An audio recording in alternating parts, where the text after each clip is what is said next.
Hello, we're Group 90, and here we have a simple color game design that we created to help prevent Alzheimer's by promoting cognitive function. Research shows that people partaking in puzzles and little mind games can help promote their brain function, and so we wanted to create a simple design that just is useful for anyone to do so. Okay, this is what the user sees. So we have the housing component box and then a lid that slides, and this hole is for the wire to come out of the box and connect to your computer. So we have the OLED right here. It says color is, and then it'll say a randomized color. So right now it says blue, and then a light simultaneously lights up. Right now it's green. So the user has to think about what they're reading, what they're seeing. And then we have 3 buttons down here. They're engraved with an R, G, and a B for red, green, and blue. And then they press the corresponding button to what they're seeing. So as you can see, this one's green right now. So the user would press green. It says correct, and then your reaction time. So then it counts down 3, 2, 1 between each round. So again, you can see the color is red. Let's say you were to press the wrong button.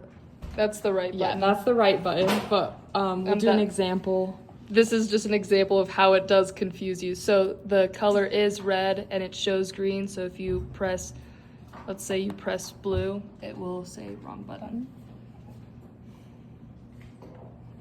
And then you can see press blue and correct. So as far as our wiring goes, each LED and each button has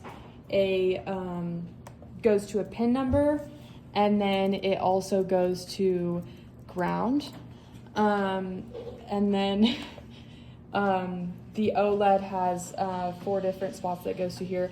They're basically, I soldered them, the wires and the components together, and then they're plugged in. The grounds are over here, and then all the power connections are over here.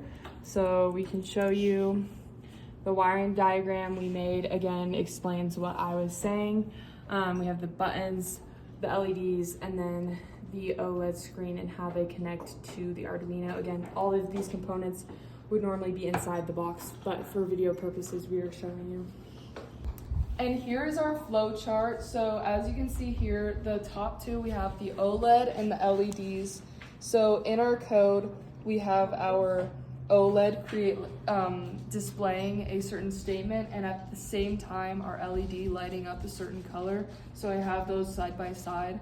The LED has the red, green, blue, which will be randomized, and then also the OLED will display a statement, red, green, or blue, and that's also randomized. But it will also display like consistent statements, so that's in the code at first.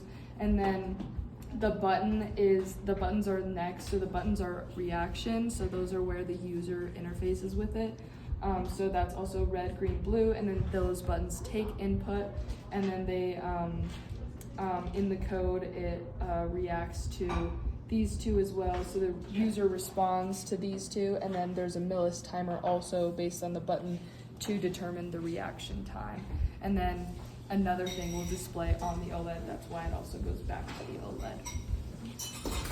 Again, we created this product to help people who face issues and worries surrounding Alzheimer's and dementia. So whether that be because of family members, early medical conditions, or just everyday worry, we think that this is a good product that can help combat that and to ease that worry. And this product meets our goals of being usable by all ages, no matter where they may be in their day-to-day activities. And we also think this will fulfill our criteria, although we don't know if it will actually help in the long term. We do hope to market it to cognitive therapists and just everyday people, but all the other criteria it does fill, so we are very proud of this, and thank you for listening.